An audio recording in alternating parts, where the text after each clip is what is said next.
Hi YouTube, it's Chelsea. I haven't been here for some time. I've had chemo number 4 and number 5.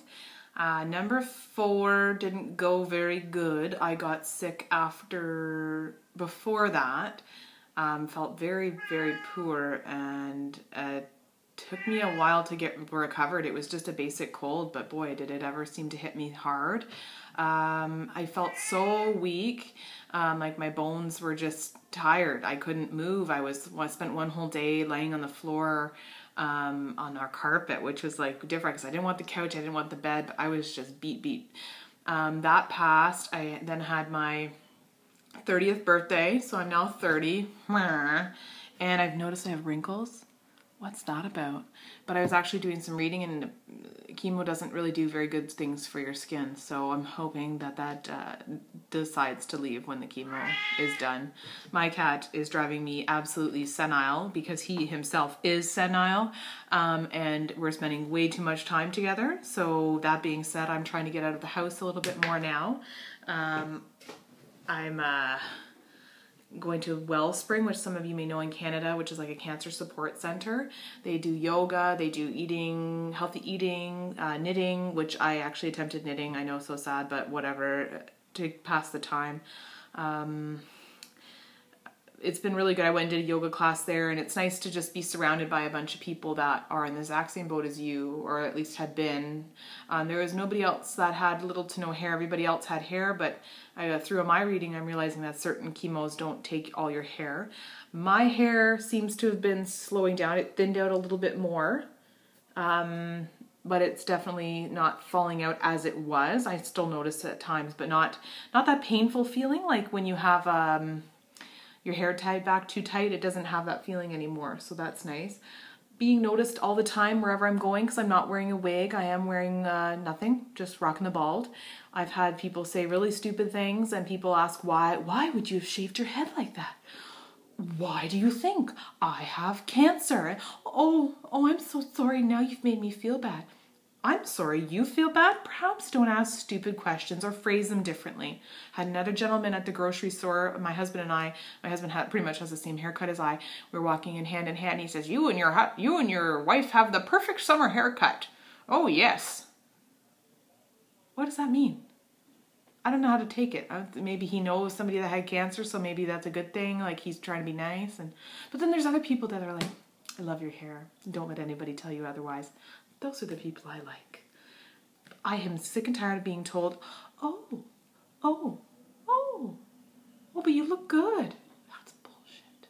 I don't look good. But I guess good in what they thought I was to look like. Anyways, I'm just ranting. For those that have been or have gone through this, they will understand. For those that are about to go through it, perhaps you'll just be a little bit more aware of the frustrations that are ahead of you, which they're totally manageable, I might add. That being said, I am meeting a lot of wonderful people. I thought I was alone in this, and I'm meeting people everywhere I go. I guess because they're now identifying me as a cancer patient, so they're sharing their stories.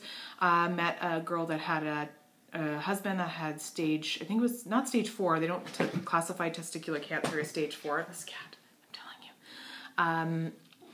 But he had it metastasized to his lungs and his brain. He had multiple surgeries. He had to go through chemo twice, and he's now in remission. So, I mean, I guess everybody goes through things differently. Not talking to them, I'm thinking, wow, my situation's bad. After talking to him, or his wife, I should say, I feel blessed. So I guess that's a good thing as well. I met another lady. She's been through cervical cancer, and I met up with somebody else on the phone who ended up having Hodgkin's. I went to grade school with. It's been pretty neat, but at that rate, it's kind of sad. Like, hello, so many people have been affected by this, and I knew this ahead of time. I'm a nurse. I am very much aware, but now I guess I'm just a lot more empathetic to what others have gone through and are going through. The other thing I wanted to just make mention of is that this time, the 5th time, I had very bad pain in my IV site. It wasn't interstitial or anything, like it was still in the vein, just the stinging that went all the way up my arm. And it wasn't pain that lasted for 10 minutes, it lasted for the full 2.5 hours. So that was a little bit unbearable. I didn't enjoy that at all. And then afterwards it took about, well, it's been well over a week and it was still quite tender. So I'm going to have to maybe bring that up. It seems to be only one hand as well. So maybe that's just what it is, but I might end up having to have a pick line. And if that's the case, that's fine. I'm not hesitant toward it, but I'd rather if I can do it without, but I don't want that pain. That was awful, just sickening pain. Still haven't puked. Pills are going really well. That's the only pain I've had. I just get a headache the day of my chemo, and the nighttime I get a headache. Feel nauseous, eating carbs like crazy person still. Put on a little bit of weight, probably about 5 pounds so far, and I'm noticing I'm not as muscular, keeping up with my walking as I think it is ever so important, but I'm sleeping a lot more and getting a little bit lazier. I don't know if that's a good or bad thing. Feels good. I know it's bad, but was getting up and getting showered and bright-eyed, bushy-tailed, waiting for something to do, and I guess now there's not too much to do, so kind of just slacking until later in the day, then have a little burst of energy and go to bed and do it all over again. My work's been fantastic. They've been sending me wonderful notes, so I still feel very much connected there. Family's been wonderful as well. Just celebrated a anniversary of my uncle's passing 2 years ago. It was awesome to see everybody. He also had cancer. He had prostate cancer. But it was so nice, just the family support and love, and I didn't feel like I was a weirdo sitting there. And everybody was egging me on to eat more potato chips, which didn't really help because I can eat a whole bag of potato chips these days. Oh, and Cheetos. I woke up one morning and all I wanted to eat was Cheetos. Cheetos, not Cheerios, Cheetos. I ate a whole, 2 whole bowls, not with milk or nothing, just went back to bed. Woke up, it was 4 o'clock. Yeah, I know, slept the whole day away. And my husband's like, what do you want for dinner? I just want Swedish fish. So we went out, dear soul, went and bought me Swedish fish. And yeah, I ate 15 and went back to bed and then woke up in the morning. So glad that day was over with because that was pretty embarrassing. Can't believe I'm sharing it, but I'm sure others out there have had these exact same days. Oh, hot flashes, also having hot flashes. I don't know if that's a good or bad thing because I would like to have kids one day. And menstrual period, it's still there. It's different, a little bit lighter, not as much agony. I don't know if that's a good thing or not either. Time will tell. We'll just keep checking it out.